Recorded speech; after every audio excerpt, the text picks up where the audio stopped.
Hey everybody, Trendy John here at Simpler Trading. Let's go ahead and get started with this week's broad market analysis. First thing, happy Father's Day to all the fathers out there.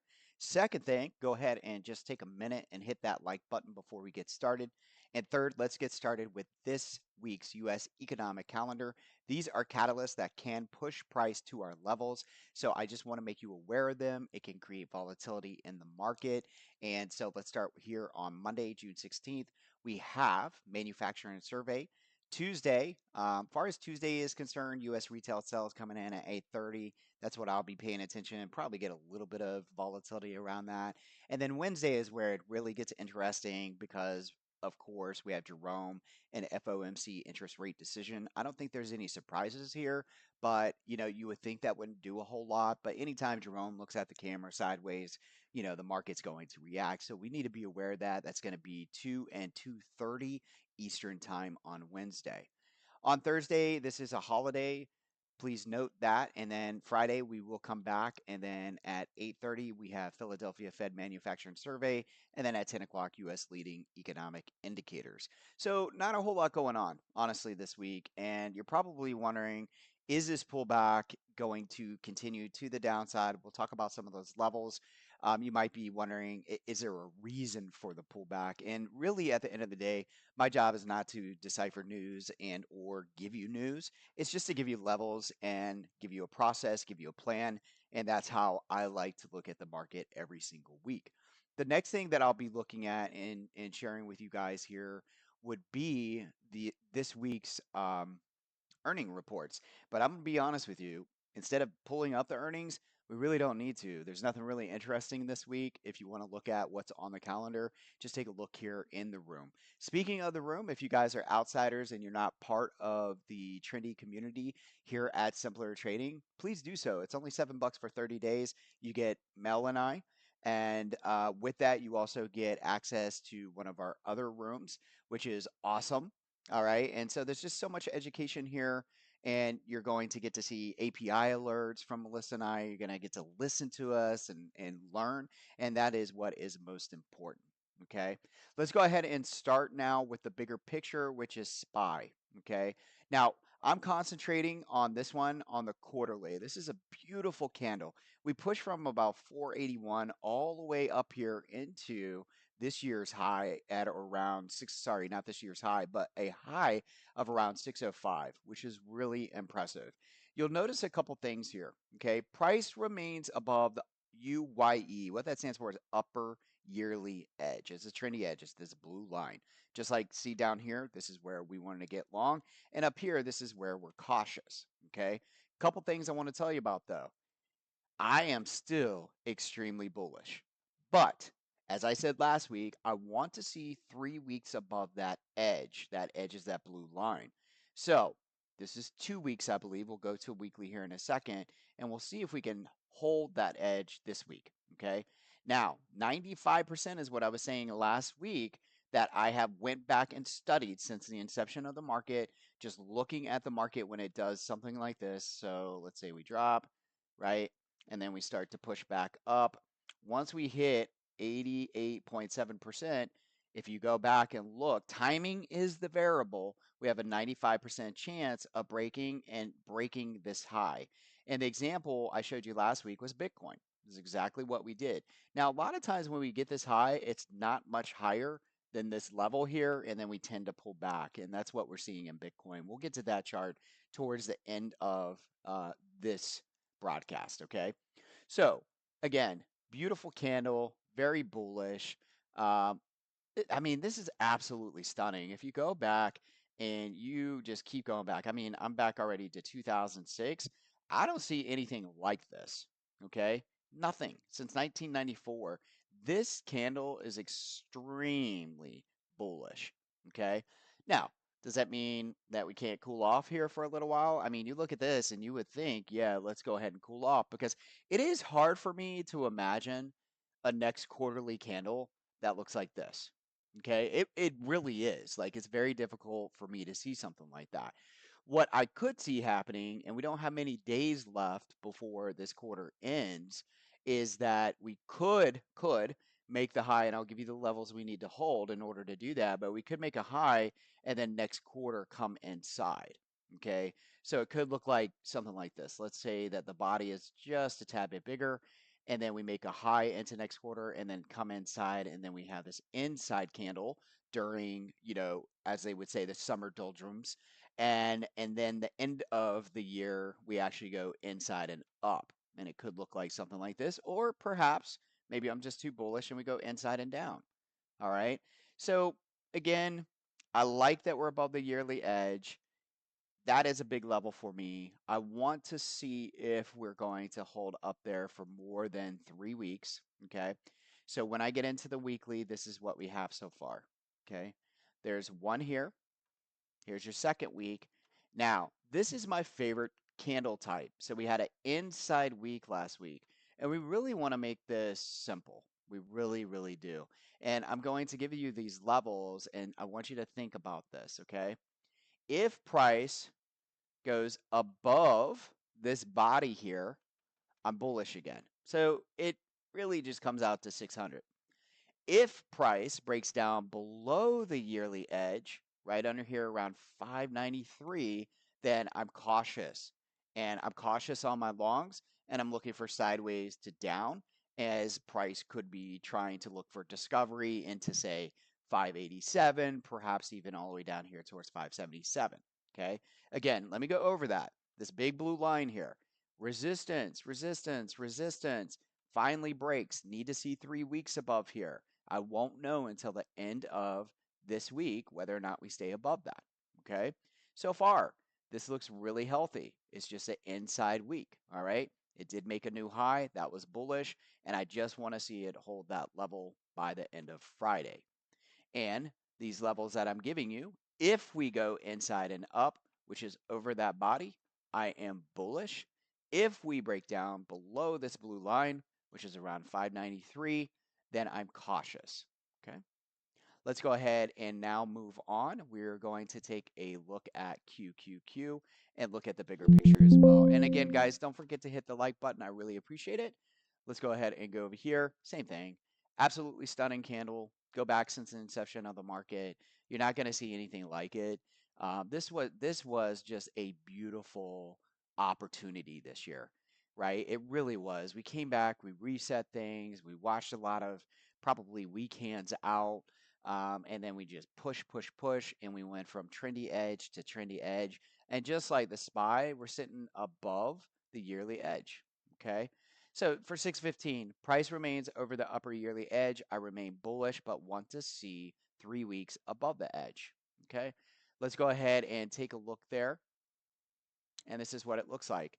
And as you can imagine, it looks like the SPY. It was an inside week. Okay. Beautiful red to white to green. This was resistance. And now we're wondering, is this yearly edge going to be support? It's very normal. Okay. So this is our edge. It's very normal to see this once we broke through because we kept hitting over here and we just couldn't get over it, right? What was resistance, we are going to find out, right? That's what we got right now. Is it support? And I won't know until Friday. Sure, we can break down, say, Monday and Tuesday underneath it, but by Friday, we could be back above it. All right. Just like the SPY, I am bullish if we can get above the body, okay, the top of the body of this week's candle. So it comes in around 530 and a quarter. If we're above there, I'm bullish. If we're below the blue line, I am cautious and looking for prices to drift lower until we can reclaim that blue edge. Okay, really straightforward. If this, then that. Okay, let's go ahead and move on into the next, and that would be looking at our DXY or the dollar. Okay, so on here, we're going to type in DXY. Actually, is a dollar sign here as well on Thinkorswim. So dollar sign DXY. And I use this one right here. And everything's working just the way that I talked about for the last several months, looking for the dollar to continue to break down. I do believe we're coming to 96.94. We did make a new low on last week. We're still in the zone. We could see a pop, The bear channel, though, even if we get a pop, I would expect the dollar to fade between 100.5 and 102.5. So somewhere in here, even if we were to get some extreme big move like this, I'd expect prices to roll back down. Okay.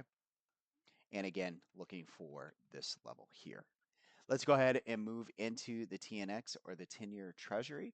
I'm going to use TradingView. I'm going to bring this over really quick. And these zones, it's been the same story. It's been the same story since we identified this. We're looking at almost a year and a half here of just kind of working between the two zones. I'm not really concerned about the TNX unless we get uh, over five, and I do believe that we head back down towards 3.8. But, I keep saying to myself, I've been saying this, right? This whole entire year, and we actually came down very close to 3.8. So did we see what I wanted, or did we actually drift lower? And for now, instead of trying to predict and say what's going to happen, let's just look at price. We got a zone. It keeps rejecting off of here. And we have a zone here, and price could end up leading back down to this level down here. Okay. Again, I'm not worried unless we break above the red box, and I'm not really concerned unless we get down here to this green box. Everything between is just trading range. Okay. Next thing I'm going to look at is going to be the skew. So let's come over here. On the skew, you want to make sure that you're looking at it from a weekly basis. Okay. And you guys can see it popped off of this level. Risk was on.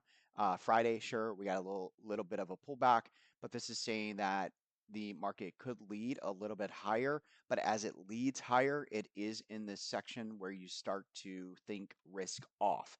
Okay. And again, when the skew drops down into these green levels, I'm risk on for 5 days in this area. I'm just looking for a bounce, if you will. And then down here, this is extreme fear that we have not seen in almost 2 years, I believe. If for some reason this year we happen to get there, it's going to be just like this year. When I bought at that lower blue edge, I'll be buying down here as well. Okay, but it's going to be ugly and it will be really noisy, and you'll think it's the end of the world. That's usually the feeling you get on the skew when it's down here towards the 120, 115 area. Okay. As of right now, still looks like we could push higher in the market, uh, meaning just getting closer to that risk off. Okay. Next thing that I'd like to look at in conjunction with all of this is your fear and greed. We were at 63 last week. Market pulled in a little bit, started to get people a little scared, and notice how this starts ticking over to the left towards the neutral. So again, I feel the same way as this right in here.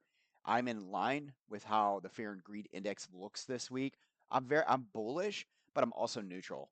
And again, it all came down and comes down to that level, and I want to see if we could stay above it for 3 weeks. Okay. So again, we ticked a little to the left, as I do believe a little bit of fear came in on Friday. Okay. Uncertainty, as I should say. All right. Next thing that I'm going to be looking at is the ES futures. Again, guys, I love trading the futures. We go over this every single morning. We have a blueprint. We trade that blueprint, and I allow the ES and the NASDAQ futures to lead me on my portfolio. So if I'm bullish, then I'm looking to buy dips. If I'm neutral, I'm just kind of like hanging out, maybe, testing the waters, trading some calls, trading some puts. And if it's extremely bearish or something, then we're not looking at trying to go long unless we're getting really, really big deeps and I'm adding to a really long-term position. Okay.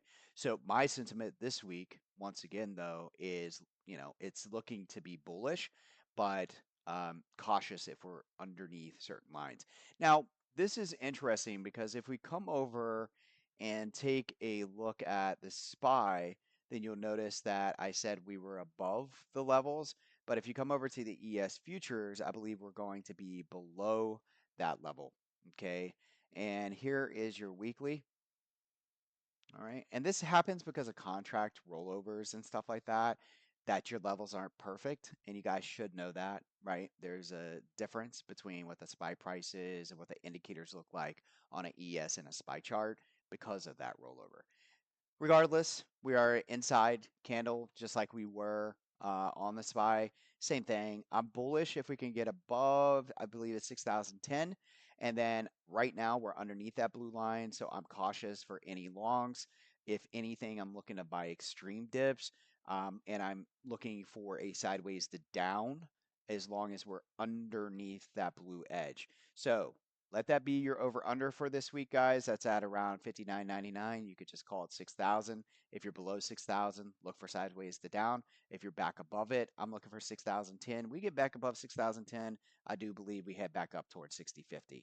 If for some reason we stay sideways to down and there's a lot of fear coming in and a lot of noise, then I do believe that we could push down towards 5,900 all the way down into 57.85 if things were to get ugly. We do have the separation of price, okay, and this cloud. We talked about that last week and what we would look for in order for this 9 EMA to catch up with price. A couple things need to happen. Sudden drop that gets us into there, and then we look for a buy. Or we just kind of sit here and fluctuate up and down, but not really go anywhere, and that will move the needle up a little bit and get us closer to that 9 EMA as well. Okay, so that's what we got going on the weekly. Let's go ahead and go to the daily. As always, these are just triggers that I have on here, looking at Fibonacci, structure, all that fun stuff. When price gets there, it's not a blind trade. I'm looking at other things to say whether or not I'm going to take that trigger long or that short. Last week's short trigger worked really well. I actually bought the dip perfectly. I shorted perfectly. On Friday, it's kind of interesting. I try to stay short in my futures. I made good money. I try to stay short and I gave up on it. It stopped me out. And I went over that with everybody. I still was profitable, but it stopped me out. And then like most Fridays, I leave and go do something. And then I noticed that the market had pulled all the way back. And if I would have just held strong, but it was looking promising there for a bit. And then, you know, to the upside, and then we finally got to pull back. But it was still fun. It was fun. I hope you guys had fun. Anyways, these are my triggers going into this week. You guys can see I'm using trendy edges. I'm using some structure. So I have my trigger longs and I have my resistance for right now, and I have a short trigger up here towards the high. Okay. Let's go ahead and move on to the 4 hour. Not much going on here. You guys can see this is where I went long. So I went long at the trendy mid. This paid off, and then I went short. That paid off, and it was cool because we hit the short trigger, and that's what caused me to go short. And I stayed short overnight, and then I woke up, and it was a really nice gain or whatever. Going into this week, we had the upper yearly edge, as I said. On the 4 hour, we are underneath the cloud right now. Candles are red. We need to get back above that cloud and above 6,010, as I said, on the higher time frame. These are your weekly edges. Right now, that is our playing field. If for some reason we gap down and say we're underneath this, then stay short. For me, is my mentality, stay short and look for prices to drift lower. But if we reclaim the lower weekly edge, I'm looking to go long. I'll probably sell some iron flies there. You'll see that as well. And if for some reason we gap up, like there's good news in the market and there's some kind of something that happens that's positive and we were to gap back up, this is going to be your resistance, that yellow line. So again, I'm looking at buying at this yellow line, looking at shorting towards this yellow line, but if we're under it, then I'm staying short. If we're over this, I'm staying long. This is just my playing field going into this week. Let's go ahead and take a look at the NASDAQ. All right, so here is the NASDAQ, and same thing, we're going to go into the weekly. Inside, all right, it's an inside week this past week. I love that. And the reason why I love it is because it could turn into an inside and down, which is a really straightforward process to follow. Or it could also turn into an inside and up formation and kind of, surprise everyone. We take out the highs and you're like, holy cow, what happened? I got trapped. Or, again, there's some diversion here. We had the 9 EMA that's down here below. It's at a great area of Fibonacci where we have support. And honestly, if we were to break down there, it would suck because, I'm looking for the high a little bit faster than I am looking for a reset. But at the same time, it's trading, it's fun. So if we get down here, we know what to do. The levels, though, I want to give you these levels. If we get up and over the body here, which is around 21,800, I'm bullish as long as we're underneath the trendy edge here, which comes in at around 21,756. If we're underneath that, sideways to down until we reclaim. Okay. And again, if we're to pull back, these are the areas that I'm looking for towards the downside. Okay. And that's from a weekly perspective. Let's go ahead and move into the daily. Same thing. I got some triggers here, folks. I got a short trigger up here, resistance level here, and I have some buy triggers down below at 21,274. And then, even though we could get a bounce somewhere in here, especially like around this area, 20,800, we could see prices go all the way down to 20,400. Okay. That's what I got on NASDAQ. And that is the daily. And then the 4 hour, no change here. You can see this is support. It's been working well. We had our targets up here last week. We pulled back. It just looks like, again, I think it's going to be noisy with all the news that's going on. I think it's going to be volatile, but it really does feel like if we don't take out the high, we're just making lower highs and perhaps trying to reset and come back into this level for a move up. Okay. But I'm flexible, man. And that's what I would tell you guys is always be extremely flexible. Anything can happen in the market. Just be careful with your allocation. You guys know what you're risking. And that puts me at my last chart, which is going to be Bitcoin. All right. So what is going on with Bitcoin? Let me take a look real quick in my Robinhood account and see how or what it's trading at the moment. And when I take a look here, it's showing that Bitcoin is at about 105,589. So, I mean, down, actually up just a tad, at least from what I'm seeing here. But who knows? We still have a lot of time before the market opens. What I'm concentrating on, as you all know, is the big picture. It looks beautiful inside and up, came back, reset from a zone, push it to the upside. I hit some of my targets up here. Every time we make a high, we just kind of pull back. We made a new all-time high, and then my 2025 projection is here. If for some reason we get some big dump, I'll be buying again in this green zone and look for a move back to the upside. Okay, so that is Bitcoin from a quarterly. What happened this past week, right? Let's take a look at that. That's important too. So from this perspective, we have 1, 2, 3 inside weeks. Not much is going on, but what I can say with this buildup that's happening, I don't think this is trivial, but it's like this is not profound. This is just 3 weeks inside, but I do believe that whatever's coming could be a really big move to the downside. So you'd have something like this, right? Like that.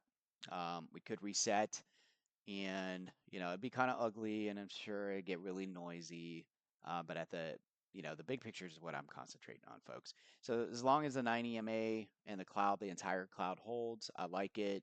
I'm still looking for prices to move up further. If we take out 114 and build a base up here, I do believe we'll end up this year in here. That's just, again, that's my 25 projection. If we pull back into the green, I'll be looking at buying again. Just like the ES and the NASDAQ, the SPY, the Qs, I talked about this last week. We got over the trendy edge. We made it 88.7% of the high. We ended up seeing that 95% probability play out. But once we got that high, we pulled back. But just look at it. It's just digesting that move. You can see that we have bigger footprints down here. And if price were to break down, this would definitely be an area that I'd be interested in buying. And that comes in around 85,000. Okay. Or let me say 86,000. That's where I'd be interested in buying again. Okay. All right, guys, that sums up this week's broad market analysis. Don't forget, I am extremely bullish.